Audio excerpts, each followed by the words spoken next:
खबर बांग्लादेश से है, जहां पर सरकार और सेना के बीच टकरार की खबर सामने आ रही है। सेना प्रमुख जनरल जमान और यूनुस के बीच विवाद बढ़ता जा रहा है। जनरल वकारुज्जमा के फैसले पर यूनुस ने रोक लगा दी है। दरअसल एक टॉप जनरल के खिलाफ एक्शन लिया था। जनरल जमा ने बर्खास्तगी का फैसला लिया था, लेकिन मोहम्मद यूनुस ने बांग्लादेश के जनरल के फैसले को रोक दिया है। जनरल जमान के साथ इस वक्त ज्यादातर अफसर हैं आर्मी के, और उनका पलड़ा भारी दिख रहा है। और आपको मैं बता दूं कि 11 मई को कमरुल हसन को बर्खास्त किया गया था। जनरल जमान की तरफ से एक्शन लिया गया था कमरुल हसन को, लेकिन मोहम्मद यूनुस ने जनरल जमान के इस एक्शन को रिवर्ट कर दिया, उनके इस एक्शन को नल एंड वॉइड कर दिया, जिसके बाद जनरल और यूनुस के बीच अब तलवारें खिंच गई हैं। बांग्लादेश के सेना प्रमुख जनरल वकारुज्जमा ने 11 मई को सशस्त्र बल डिवीजन के प्रिंसिपल स्टाफ अफसर लेफ्टिनेंट जनरल कमरुल हसन को बर्खास्त करने का कदम उठाया था, लेकिन अंतरिम सरकार के मुखिया हैं मोहम्मद यूनुस, उन्होंने इस फैसले को रोक दिया।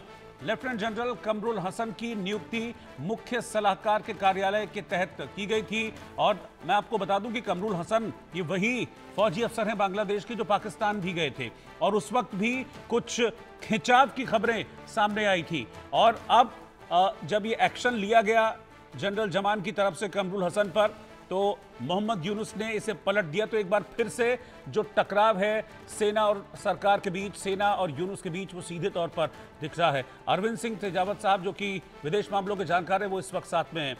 तेजावत साहब, आप किस तरीके से देख रहे हैं इस टकराव को, क्योंकि ये पहला मौका नहीं है, इससे पहले भी चुनाव को लेकर और कई मुद्दों को लेकर जनरल जमा और यूनुस के बीच टकराव हो चुका है, लेकिन इस बार ये बड़ा टकराव है, क्योंकि एक फैसला लेता है जनरल, फैसला लेते हैं, यूनुस उसे पलट देते हैं। मेरी बांग्लादेश की जो हालात हैं उस पर काफी करीब से नजर रही है काफी दिनों से, और ऐसे में मुझे दो संभावनाएं लगती है। एक तो वो ये कि हो सकता है कि ये सारी चीजें जो है केवल ऊपरी तौर पर दिखाई दे और उसके भीतर कोई और बड़ा षड्यंत्र हो सकता है। तो ऐसे में जबकि वहां पे इलेक्शंस होने हैं और पॉलिटिकल पार्टीज वहां किस्मत आजमाने के लिए वहां पे तैयार हैं, और उसमें भी बहुत सारी उठा पटक हो रही है। जमात इस्लामी की जो मुखिया रही है वे भी बांग्लादेश लौट चुकी है, और शेख हसीना जो है उन्हें इलेक्शन लड़ने के नाकाबिल साबित कर दिया गया है उनकी पॉलिटिकल पार्टी के समेत। तो इसके पीछे पता नहीं वो खेल करके या कोई आईवॉश करके वो आपस में ही सत्ता का बंटवारा करना चाहते हैं, या वो है। एक तो ये संभावना लगती है रोहित साहब, पर यह एक तरीके की केवल प्रेडिक्शन हो सकता है। अगर हम इसको वास्तविकता माने तो बात यह है कि जो यूनुस साहब की जो ताजपोशी है वो वकारुज्जमान के सहमति से ही हुई थी। तो दोनों में अगर इतने कम समय में ये सारे विभेद जो हमें अलग अलग जो मीडिया सोर्सेज हैं उससे भी मिले हैं, और तमाम जो चीजें आगे बढ़ी हैं उससे भी हमें ये अंदाज लगा है, तो ऐसे में ये टकराहट सामने है। हो सकता है कि अब जब उनकी सत्ता जाने वाली है तब वो एक कुछ ऐसा कड़ा कदम उठाना चाहते हो और ये संदेश देना चाहते हो कि मोहम्मद यूनुस ने लोकतंत्र की रक्षा के लिए सैक्रिफाइस किया। पर यहाँ पर यह देखना जरूरी है कि जो वर्तमान जो सेना प्रमुख हैं वो काफी मजबूत हालत में हैं, और जो पाकिस्तान जो उनके लेफ्टिनेंट जनरल गए थे वो इतनी ताकत में नहीं है, क्योंकि उनको सहमति भी नहीं मिला था। उनको यह भी सुना गया था कि उनको एक तरीके का जो हाउस अरेस्ट और इंक्वायरी की गई उनसे, और वो बाद में फिर उन्होंने मीडिया रिपोर्ट्स को भी खारिज किया कि नहीं, ऐसा नहीं है। तो अंदर ही अंदर कोई बहुत सारे अलग अलग एंगल से बहुत सारे षड्यंत्र हो रहे हैं कि आपस में मिलीभगत हैं, सेना की आपस में टकराहट किस हद तक है, और यूनुस साहब और सेना प्रमुख के संबंध कितने खराब हो चुके हैं। ये तमाम चीजें हैं, मुझे लगता है कि आगे आने वाले समय में हमें नजर रखनी पड़ेगी और कुछ उथल पुथल होने वाली है। नहीं, लेकिन जिस तरह की चीजें हो रही हैं, मतलब डायरेक्ट एक जनरल का फैसला पलट देना, क्योंकि देखिए वो डोमेन है, क्योंकि मोहम्मद यूनुस को इलेक्टेड तो है नहीं, कोई इलेक्टेड राष्ट्रपति तो है नहीं, उनको उठा के बस बिठा दिया गया कि आप केयर टेकर की तरह काम कीजिए। अब एक केयर टेकर अगर एक डेजिग्नेटेड जो जनरल है उसके काम में इंटरफेयर करेगा, तो फिर चीज़ें तो जाहिर तौर पर एस्केलेट होंगी, और ये कोई पहला मामला है नहीं बीच में, बल्कि इस तरह की भी खबरें आई थी कि मोहम्मद यूनुस कुर्सी पलटना चाहते हैं जनरल जमान की। बिल्कुल ये सच बात है, और उसके पीछे भी बहुत सारे जो अलग अलग जो कंट्रीज के डीप स्टेट हैं उनकी भी भूमिका रहती है, और उनका आपस में भी रोल था। तो ये तमाम चीजें तो हैं ही रोहित साहब, कि इसमें जो अगर फॉरेन एलिमेंट्स का कितना रोल है और वो किस हद तक इन सब चीजों को कर रहे हैं या सपोर्ट कर रहे हैं, तो ये सारी चीजें हैं।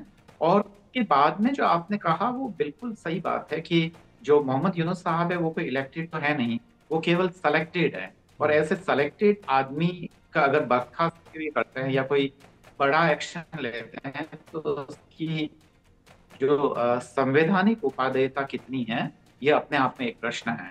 और दोनों के बीच में अगर विवाद हो रहा है, तो ये आगे आने वाले बांग्लादेश की जो इलेक्शन है, जो डेमोक्रेसी है, उसके लिए काफी खतरनाक साबित हो सकता है, क्योंकि इसकी आड़ और इसकी आड़ में सत्ता का बंटवारा भी हो सकता है रोहित साहब, जो मेरी आशंका है, जो मुझे इस समय लग रहा है। पर बांग्लादेश को ऊपरी तौर पर या फौरी तौर पर देखने वाले जो विशेषज्ञ हैं, उनके निष्कर्ष जो है वो डेफिनेटली अलग हो। ठीक है, रोहित साहब, प्रशांत कुमार शील साहब भी इस वक्त मेरे साथ हैं, पॉलिटिकल कमेंटेटर हैं और बांग्लादेश से इस वक्त साथ में जुड़े हुए हैं। शील साहब, कैसे बांग्लादेश में इसको देखा जा रहा है, वहाँ के लोग किस तरीके से रिएक्ट कर रहे हैं, और क्या टॉप जनरल और आपकी सरकार के मुखिया के बीच कोई जबरदस्त कॉन्फ्लिक्ट है, टकराव है? ये तो तय है, लेकिन वो उसकी इंटेंसिटी कितनी है, उसकी ग्रेविटी कितनी है?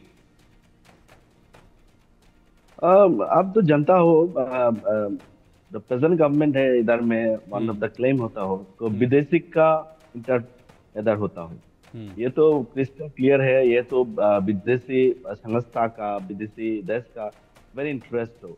आप तो जनता हो, फ्रॉम आवर स्ट्रेटेजिक लोकेशन है, फ्रॉम बे ऑफ बंगाल है, एंड ऑल्सो द चिटागंग पोर्ट है, मंगला पोर्ट है, एंड सेवन सिस्टर है। ये तो बढ़िया स्ट्रेटेजिक लोकेशन को बांग्लादेश है। ये तो द आई कॉन्ट्रैक्ट था फ्रॉम विदेशी देश का ही है, एंड संस्था के लिए। एंड ये द टोटल कॉन्फ्लिक्ट आता हो फ्रॉम यूएसए के, द मेजर कॉन्फ्लिक्ट आता हो यूएसए के लिए, यूएसए के अंदर के डीप स्टेट बनाना चाहता हो इधर में। ये तो मिलिट्री का, शक्ति का, घाटी का इधर में करता है। आप तो जनता हो तो म्यांमार के चाइना को इन्फ्लुएंस आता हो, ये तो चाइना का कंटर करता है, तो बीआरए प्रोजेक्ट के कंटर करते हैं। नहीं, मैं सीधा सीधा ये जानना चाह रहा हूं कि यूनुस और जमान के बीच में क्या चल रहा है? आप तो जानता हो इधर में फ्रॉम इंटरनेशनल पॉलिटिक्स का आप तो आता हो, ये तो जनगण का डायरेक्ट कनेक्ट नहीं है। आप तो जानता हो ये तो आपातकालीन सरकार हो, तो ये तो strong very fundamental chain of the विदेशी गवर्नमेंट और विदेशी संस्था का इंटरेस्ट होता हो। अंदर नहीं है, गवर्नमेंट चलता नहीं है भैया, यह वेरी स्ट्रेट फॉरवर्ड है। इधर में देयर इज नो आइडेंटिक पॉलिसी इधर होता हो। एक विदेशी का चेक एंड बैलेंस का एक्चुअली फंडामेंटल रूल्स है, अदरवाइज नथिंग टू। ठीक है, मैं आप लोगों के पास वापस लौटूंगा। एक ब्रेकिंग न्यूज और आ रही है बांग्लादेश से जुड़ी, और यह है कि वो बांग्लादेश में इस वक्त फिर से सियासी तूफान उठ खड़ा हुआ है। पूर्व राष्ट्रपति अब्दुल हामिद को थाईलैंड भागना पड़ा है। आधी रात थाईलैंड भागे हैं अब्दुल हामिद। शेख हसीना के करीबी हैं अब्दुल हामिद, और कई गंभीर मुकदमे अब्दुल हामिद पर लगाए गए हैं। लेकिन इस बीच में आपको बता दूं कि कुछ ऐसी कंडीशंस वहां पैदा हुई बांग्लादेश में कि आधी रात में अब्दुल हामिद को लुंगी में भागना पड़ा। ये फैक्ट है, आधी रात को पूर्व राष्ट्रपति को लुंगी में भाग जाना पड़ा। इससे पहले आपको याद होगा कि शेख हसीना को किन कंडीशंस में बांग्लादेश छोड़कर जाना पड़ा था, और उस वक्त इस तरह की चीजें थी कि अगर शेख हसीना बांग्लादेश उस वक्त नहीं छोड़ती तो शायद वो होती ही नहीं, उनको मार दिया जाता, उनको असैसिनेट कर दिया जाता। और अब अब्दुल हामिद, जो शेख हसीना के करीबी पूर्व राष्ट्रपति, उन्हें भी देश छोड़कर भागना पड़ा है। प्रशांत कुमार शील साहब, इसको कैसे आप डिफाइन करेंगे? क्या ये बढ़ता हुआ यूनुस का प्रभाव है जो आवामी लीग को भगा रहा है, या फिर उनको डर दिखा रहा है कि अगर रहोगे तो मार देंगे? आवामी लीग पर बैन लगा दिया पहले तो यूनुस सरकार ने, और उसके बाद अब उनके नेता और उनसे जुड़े लोग देश छोड़कर भाग रहे हैं। क्या उनकी जान को खतरा है? ये तो वेरी क्रिस्टल क्लियर है। आप तो जनता हो तो बांग्लादेश में there is an very several fundamental supporter आता हो फिर आवामी लीग का। आवामी लीग का तो शेख हसीना का दल का आप तो बोलता है तो बैन करता है, निषेधाज्ञा दिया है, ब्ला ब्ला ब्ला ब्ला टैगिंग करता है। बट आप तो जनता हो इधर में वेरी ह्यूज सपोर्टर आता हो फ्रॉम बांग्लादेश में आवामी लीग के।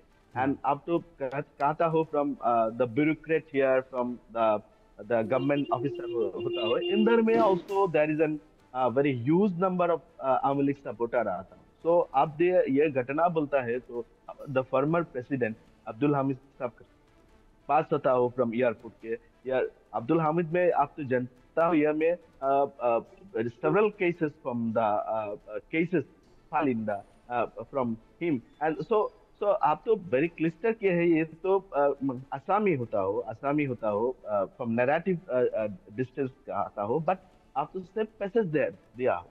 आप तो देखता हो तो शेख हसीना को also there is safe passage दिया। So that is in the crystal clear other अंदर में होता हो, all are the negotiation clear होता हो अंदर में। आप तो बांग्लादेश में भैया एयरपोर्ट में without there is no check in, no heritage आप तो पास होता हो। ये तो आपके सस्ते का भूत रहता हो, ये तो प्रवाद आता हो सस्ते का भूत रहता है। वेरी सिंपल है। ये तो गवर्नमेंट, ये द प्रेजेंट गवर्नमेंट आप तो बोलता हो ईयर में आवामी लीग का मन का नवाब आता हो, and then the government can be pass out within a very twisted fear, but there is some game होता हो अंदर में। the government बोलता हो there is some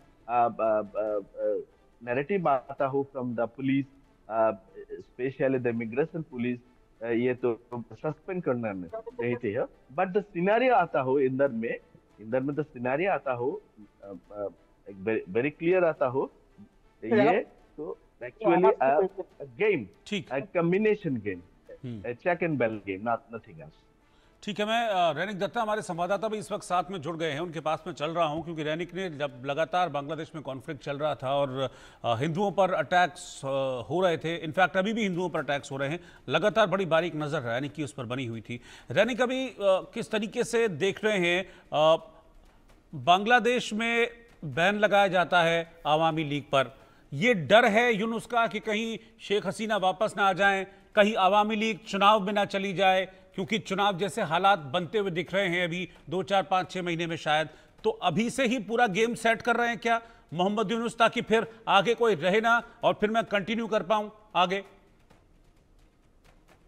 हाँ देखिए, एकदम ही, क्योंकि मोहम्मद यूनुस का अगर रूप देखा जाए तो मोहम्मद यूनुस सत्ते में आने के बाद से ही एकदम कोशिश कर रहे थे कि किसी भी हालत पर इलेक्शन ना हो।